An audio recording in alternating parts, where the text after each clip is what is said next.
How to manage multiple users in DreamMail. This demo assumes you've already opened DreamMail. Now click on the File menu. Click on Multi-User Management. Here you can create, delete, and edit users. Let's create a new user. Click on New User.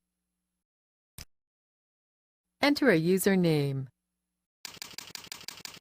Now set a password by clicking here. Confirm the password. Click OK to save the password.